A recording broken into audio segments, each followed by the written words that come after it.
o presidente José Sarney reuniu-se com seus ministros e anunciou a adoção de 14 medidas para conter o déficit público. Hoje a imprensa está abordando exaustivamente o assunto e não poderíamos, né, nos furtar também em fazê-lo. Vamos explicar alguns tópicos para vocês que eu acho interessante.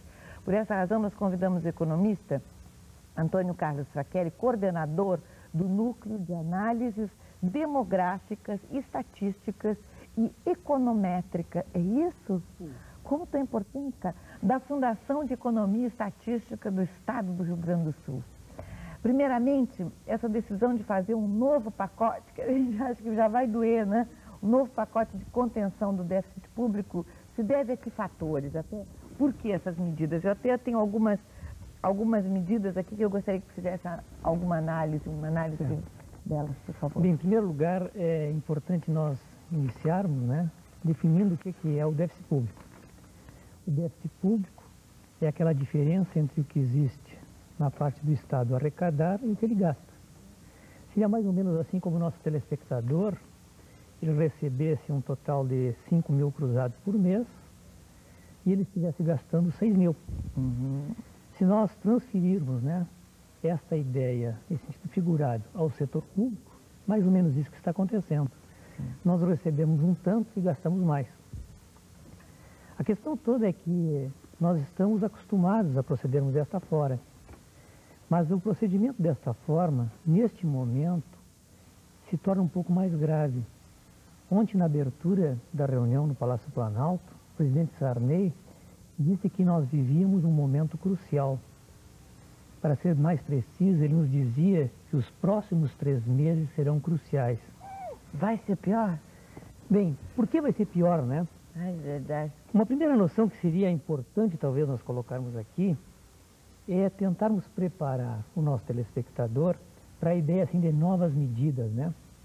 Se nós começarmos a retroceder no tempo e analisarmos, por exemplo, a economia brasileira nos anos 80, quantas vezes nós ouvimos as pessoas, os nossos governantes, apresentarem propostas, o tempo passou e parece que as coisas não funcionaram tão bem.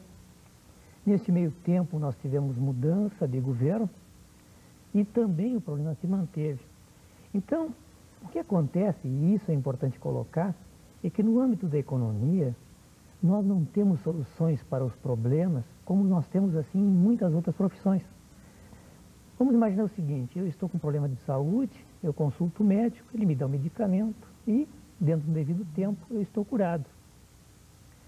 A mesma coisa, se eu fizer o tratamento correto. Se eu estou com um problema de uma obra, eu contratar um engenheiro, ele vem e resolve o meu problema. Na área da economia, as coisas não funcionam assim.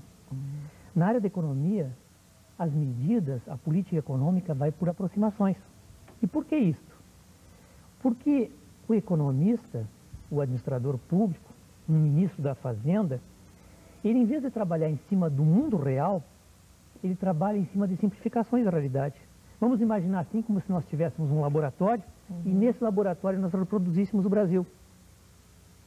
E em cima daquele modelo que nós levantamos, a gente toma medidas. E quando toma medidas, nem sempre aquelas medidas são corretas. Então, vejam bem, sempre que nós tivermos novas medidas, automaticamente nós devemos estar preparados para que outras tantas possam aparecer. O que se está é tentando. A medida de ontem, as decisões de ontem, as 14 decisões de ontem, são novas medidas nesse processo de aproximações excessivas de chegar a um consenso. Vamos passar a análise de algumas medidas anunciadas pelo governo, né, para que a gente compreenda melhor o seu teor. Não serão liberados recursos destinados ao pagamento do pessoal para os ministérios, além dos tetos já estabelecidos. Isso é o fim dos marajás? Bem, não, acontece o seguinte, nós temos, assim, por decisão, já a nível de orçamento, um total de recursos destinados a pessoal. Então, nós não podemos alterar esses valores. Então, ficou decidido em termos já institucionais, em termos legais, que haja um total de recursos destinado a pessoal. Este valor não vai ser alterado. É uma decisão já tomada. Como são várias medidas, são um total de 14, eu não sei se tu preferirias ir colocando as outras questões ou nós analisássemos em conjunto. Quem sabe? Vamos então à próxima? Sim, quem sabe tu... Submissão prévia à SEDAP, CEPLAN e sofre, até quero que tu explique isso para que, né, as pessoas entendam, de quaisquer atos que, dispondo sobre pessoal, redundem em aumento de despesas. Tá, nós já vimos pela primeira pergunta que tu formulaste que o problema é o gasto com pessoal. E normalmente o que nós tínhamos? Nós tínhamos diversos e temos diversos ministérios, cada um com seus problemas. O que se propõe agora é que o Ministério da Administração e o Ministério do Planejamento façam uma triagem. Qualquer repercussão de recursos nessa área devem ser submetidos a esses ministérios. Essa é uma, digamos assim, no Rio Grande do Sul, nós já tivemos uma experiência nesse sentido em governos anteriores, de ter assim um núcleo, né, para analisar as necessidades de pessoal. Sim, o SEDAP o que é? Tá, então seriam, digamos, duas secretarias a nível de 2 ministérios, na parte de administração, e o outro, SOF, que tu me disseste, é orçamento e finanças. E tem uma barra, se colocar, CEPLAN. É CEPLAN barra SOF. Secretaria de Planejamento da Presidência da República. Da Presidência da República e Secretaria de Orçamento e Finanças. De Orçamento e Finanças. E a SEDAP? Seria a parte da administração. Da administração. Pois bem, limitação em 80 salários mínimos de referência da remuneração mensal dos servidores da administração pública. Bem, sempre na mesma linha, então, em primeiro lugar, nós temos assim, o governo procura estabelecer um nível a partir do já que foi aceito, já foi estabelecido no ano passado para o orçamento deste ano. Então, nós já decidimos, o governo já decidiu ano passado que haveria um teto. Havendo esse teto, ele passa a se tornar rígido. E a partir deste momento, começam a se tornar medidas complementares, mas sempre visando estabelecer um teto para a parte de pessoal. Porque é por aí que muito gasto é feito. E sempre que nós estivermos gastando mais do que estamos recebendo, isso já acontece tradicionalmente no nosso setor público, nós estamos aumentando o déficit. Sim, porque a cada governo, a cada novo secretário, a cada novo ministro, etc., é um monte de gente que entra, né, para a função pública. Sim, mas isso é natural, né? É natural que quando novos governantes, novos ministros, novos secretários assumam seus postos, é indispensável que ele tenha pessoas da sua confiança. Sim, mas ele tem que sair os que eram da confiança dos outros. Não. É que isso sim acontece na prática. Só que, de fato, o que tem ocorrido é que as pessoas que eram os assessores dos outros já estavam se inserindo no setor público. E o fato de ser assessor de um ministro ou de um secretário do governo anterior, e ele sair deste cargo, apenas só elimina aquela vantagem adicional que ele tinha, mas o seu salário se mantém. Bom, depois, limitação, não, esse eu já falei, de 80 salários. Quem ganha mais do que isso fica com salário congelado. Então, quem ganha mais de 80 salários mínimos de referência, o seu salário baixa até esse teto. Não. O que acontece é o seguinte, o governo estabeleceu como teto um total de 153.536 cruzados, com alguns centavos, como teto máximo. Então, todos os servidores da administração pública podem ir crescendo até este nível. Quando chega nesses 153.536, ali fica congelado. Quem já ganha mais do que isso, não terá acréscimo de salário. Essa é a decisão. Bom, um outro aspecto. Nas negociações coletivas de salários, as empresas estatais ficam proibidas até o dia, até 30 de 12 de 87, é Exatamente. Isso? De conceder ganhos reais de salários. Bem, o que significaria ganhos reais? Uma coisa seria, digamos, vamos pegar um exemplo, né? Uma pessoa que receba todos os meses 5.000 cruzados. Então, eu vou no final do mês e recebo 5.000 cruzados. No mês seguinte, eu recebo 5.000 cruzados. O problema todo é que, à medida que o tempo vai passando e eu vou ganhando os mesmos 5.000 cruzados, cada vez menos mercadorias eu posso comprar com aquilo. Então, quando se fala em ganhos reais, o que se busca é tentar manter o poder aquisitivo. O que não é permitido é que nós tenhamos ganhos reais, ou seja, que nós possamos ganhar mais do que a inflação. Isso que se imagina com esse item. Bom, vedação de análise pelo Executivo de propostas de criação de novos subsídios creditícios, salvo se houver dotação orçamentária. O nosso problema já há algum tempo é a inflação. Na verdade, se nós estudarmos a história da economia brasileira, né, nós somos sempre acompanhados pelo signo da inflação. No momento de mantermos cortes aos subsídios, o que é se evitar é que nós tenhamos recursos adicionais no mercado. Então, também é uma medida preventiva para fins de contenção da inflação. Sim. Bom, dessas medidas que estamos analisando, só porque eu quero que estás analisando para nós, quais as que tu, delas as que tu destacarias, assim, que estão tendo maior repercussão junto às pessoas, ao público? Bem, pelo que tu me fizeste as perguntas, pelas perguntas que me fizeste e pelas respostas que eu te dei, tu imaginas que 90% das respostas estavam vinculando a pessoal. Então, embora sejam muitas medidas, todas elas estão voltadas para pessoal. A preocupação nesse primeiro volume de medidas que tu apresentaste é controle de pessoal. E isso é extremamente necessário no caso brasileiro. Eu também acho. É uma coisa que ninguém tem coragem de fazer, ninguém mexe, né? Ficam cheios de pruridos de mexer.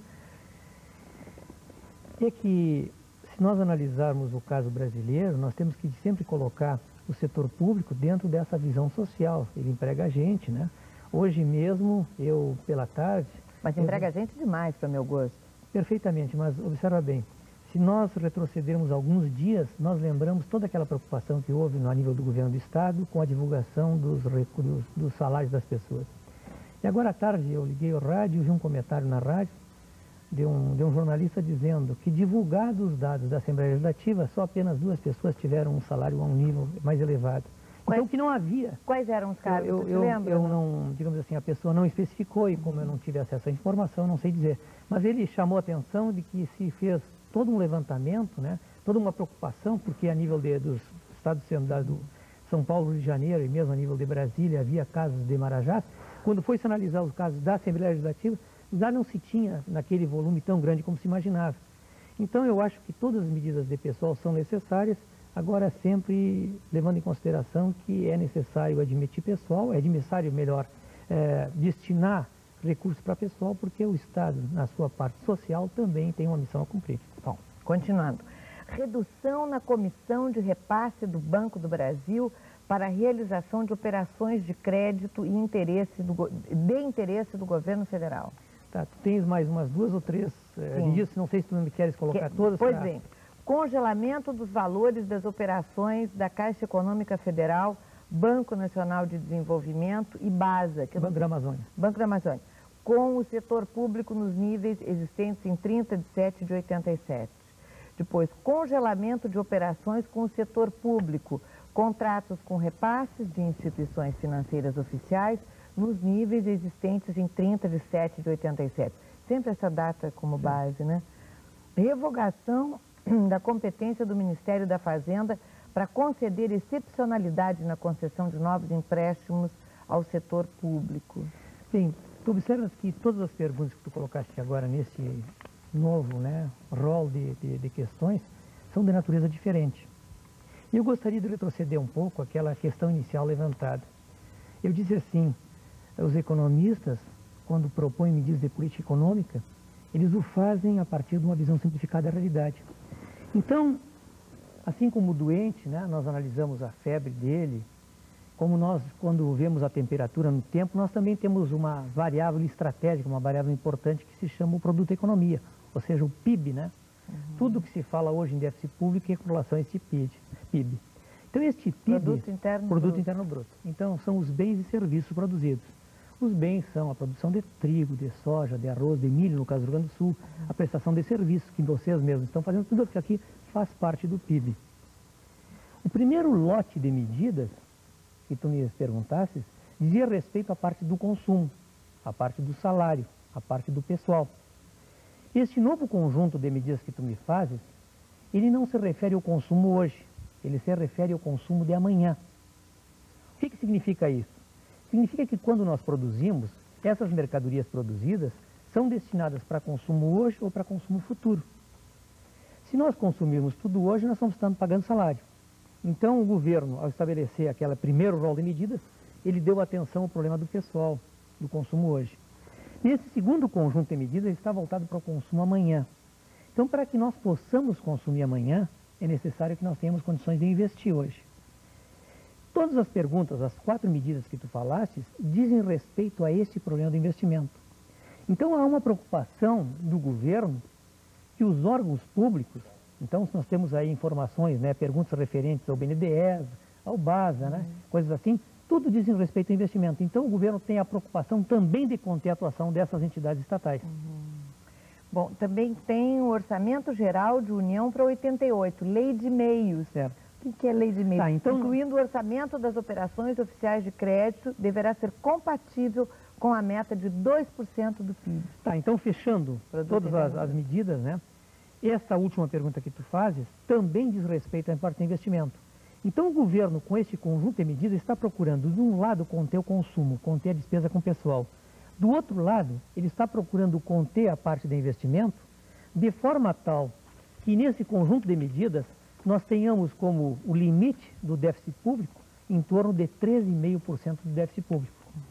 O que está acontecendo na prática, e por isso o presidente Sarney ontem fez referência a chegarmos a um momento crucial, é que a meta do primeiro semestre de 1987 era que o Brasil tivesse como déficit público um total de 1,9% do PIB. E hoje nós já passamos disso. Então o governo com essas medidas está querendo reduzir o crescimento desse déficit público, através de medidas na área de consumo e na área de investimento. E tu achas que vamos conseguir, que essas medidas conseguirão atingir os objetivos, que é de conter o déficit público? Bem, eu te diria o seguinte, essas medidas vão conter um pouco do déficit público. Agora, o que eu acho, e quando eu digo eu acho, eu, digamos assim, me baseio em opiniões de outras pessoas, né, de formação com maior experiência no setor, inclusive, divulgadas pela imprensa, trabalhos técnicos, que nos dizem o seguinte, que as opções que nós estamos utilizando neste momento são muito mais do controle.